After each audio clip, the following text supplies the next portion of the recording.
Tel que vous le connaissez, le territoire de Massy, c'est un territoire qui est sous conflit depuis des années. Et il y a la multiplicité des groupes armés. Les membres des communautés vivent dans la pauvreté extrême.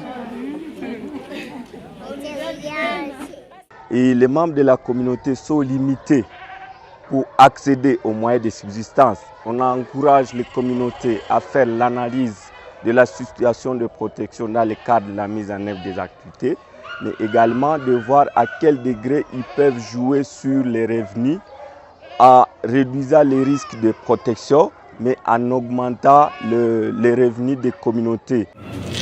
Mie kazi yangu muupa niko trezorie wa upa Buma. Ndiyo hii depo yetu ina mafaa sana hapa mkominote ya Bihambo. Juu tulikuwaka na limaka tena na pale kwenye ulibimwanga juu ni munyumba bamwizi wanakuya wanabomola banabibeba. Me kwa sasa mafaa ya hii depo yetu, angalia mulitujengea mkatutilia na makahala. Virai tunavitia vinaota mzuri sana, hakuna na kimoya kikinaoza, njo mafaa mimi naona ya hii depo yetu. Les communautés qui jadis produisaient et perdaient suffisamment de récoltes au niveau de leur production individuelle, au niveau de leur ménage, aujourd'hui peuvent arriver à drainer leur production agricole vers des dépôts de stockage et arriver à garder ces productions, c'est-à-dire à les conserver, à les écouler et au point d'en avoir des revenus qui sont déversés dans leur vie quotidienne. Pour moi, ça c'est une très grande réussite. Les incidents de protection les plus graves, ce sont les tueries d'abord. Il y a des incursions des hommes armés non autrement identifiés qui tuent les gens dans la communauté. Et il y a aussi les cas d'enlèvement. On enlève souvent les gens dans la communauté vers une destination inconnue. Et à part ça, il y a aussi le cas d'arrestation arbitraire et le non-respect des droits des personnes en état d'arrestation. Il y a aussi le cas de viol. Bon, vitu vilishanje par rapport ya mbele.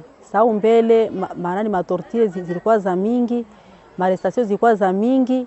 Mbele mie sagisi mwanamke kwanza nilikuwa sijue haki zangu.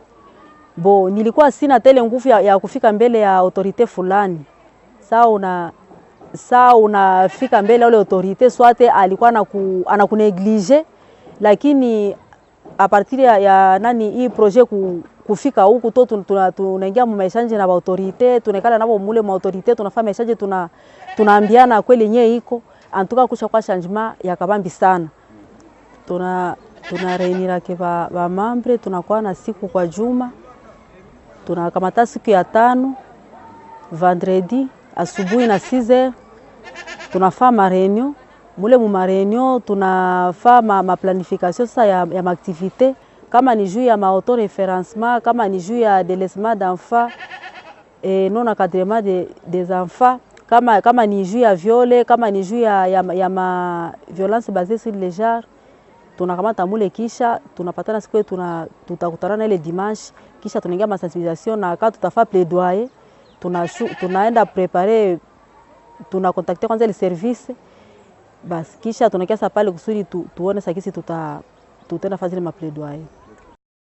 Sie wote tunatumika sawa sawa juu mliona ginzi tulifika mshamba, tunasaidia kama ni kupima, tuna trace nani hii mfereji anakamata hii nani hii kamba, tunasimika mshamba juu tunatumika sawa sawa, ananisaidia sana kupitia mafundisho yetu tulipata. De temps en temps, j'ai laissé la femme travailler seule dans les champs, mais après les formations, il y a eu les changements. Et la façon maintenant de travailler ensemble nous a encore changé notre vie. Par exemple, unaweza enda kushamba na uko mwanamke wewe peke, unakutana yako na bajambazi, wala kama unakutana mwizi mshamba hautakuwa na nguvu ya kumkamata na uko wewe peke. Wala wakati kwa shamba zeo unaweza kwenda mshamba nakutana na nyoka, hautawezi fani ni kuiua wewe peke. Zile ndio zilikuwa madifikirite kwangu. Kwa sasa tuko natumika pamoja, hakuna tena difficulté. Auparavant, il n'y avait pas une amélioration de la vie. Mais aujourd'hui, il y a une amélioration, puisque j'ai déjà acheté les moutons, j'ai une chèvre et j'ai un porc aussi là-bas.